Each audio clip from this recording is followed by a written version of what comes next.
Alors, mes amis, la semaine dernière, on parlait des événements qui se faisaient nouveaux chaque jour dans notre vie, d'être attentif, d'être veilleur. Alors, je ne sais pas si déjà de ces événements ont pu vous aider à vous transformer, à reconnaître celui qui vient vous rencontrer, qui vient faire avec vous un monde nouveau, une vie nouvelle. Cette semaine, dans les paroles qui nous sont données, on va découvrir la racine qui va jaillir de la souche de Jessé. Lorsqu'on connaît bien l'histoire de notre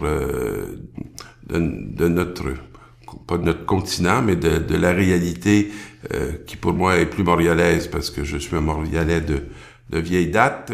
Alors, lorsqu'on connaît bien l'histoire de nos racines à nous, on est très conscient que dans les dernières décennies, le monde s'est profondément transformé.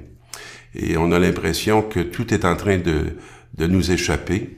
On avait été habitués pendant des siècles à bâtir des églises.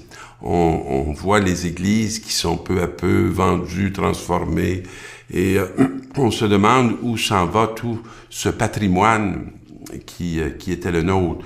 Patrimoine architectural, oui, mais aussi patrimoine spirituel. Alors, l'annonce qui est faite dans cette première lecture, c'est que il y a une souche qui va jaillir de ses racines et que, à nouveau, cette vie va reprendre corps, va venir à nouveau, je dirais, transformer ce monde qui a toujours besoin de sortir des enfermements dans lesquels il se replie.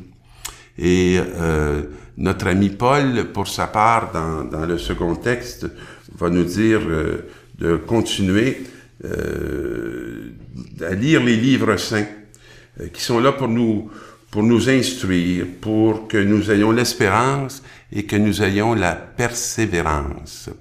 Et c'est une qualité qui n'est pas nécessairement très présente dans un monde on n'est pas très persévérant.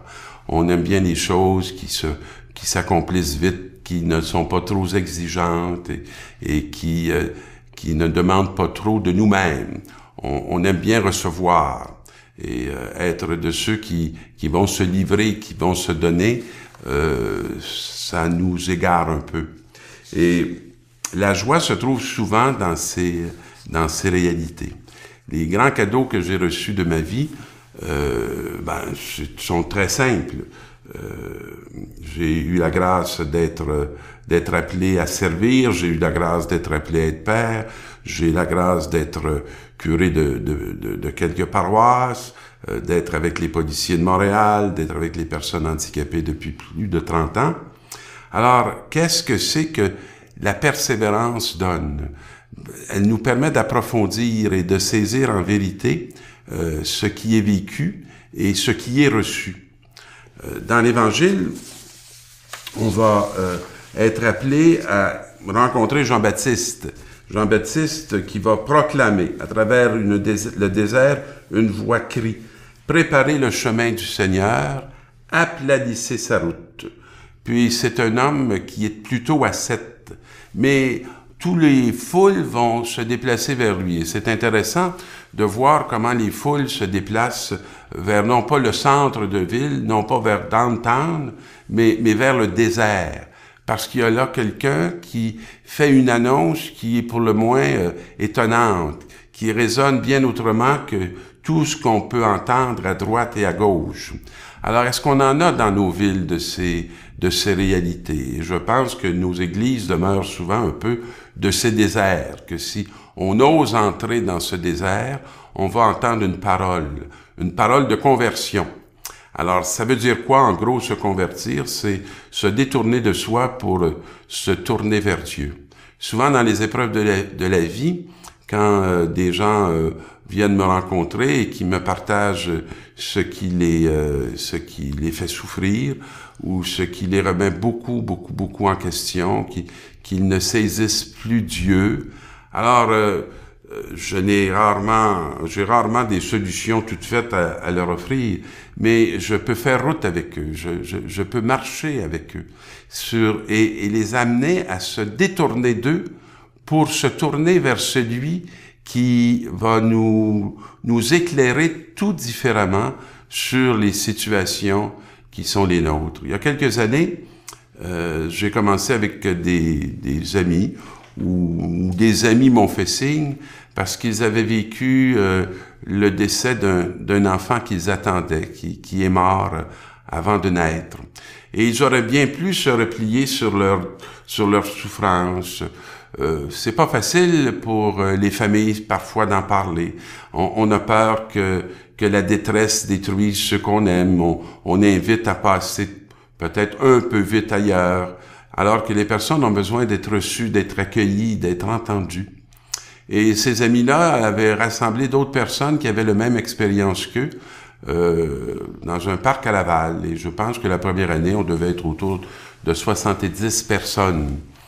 Cette année, 7 ans après, lorsqu'on a fait la rencontre, on était 1 millier de gens qui, plutôt que d'être enfermés dans leur peine, ont accepté de se mettre debout, de partager entre eux ce qu'ils expérimentaient, de dire ce qui était arrivé sur leur chemin suite à ces événements qui avaient été douloureux. La douleur n'est jamais là pour nous enfermer sur nous, elle n'est jamais là pour nous détruire, elle est là pour nous emmener ailleurs.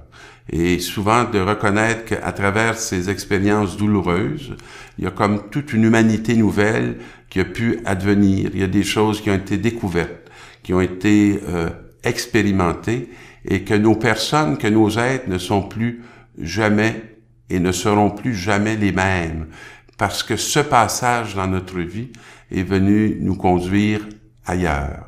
Je pense que dans le temps de l'Avent, à cette heure où on est appelé à aller au désert pour écouter une parole qui nous convertit, ce n'est pas une parole qui est hors de notre quotidien ou hors de notre réel, mais c'est une parole qui veut nous aider à être transformés par quelque chose, peut-être, qui aurait pu nous détruire nous, mais aussi nos proches et notre famille. Alors que les Jean-Baptistes de votre vie ne vous égarent pas ou ne vous effraient pas, mais qu'ils vous mettent sur la bonne voie pour rencontrer celui qui vient. Bonne semaine.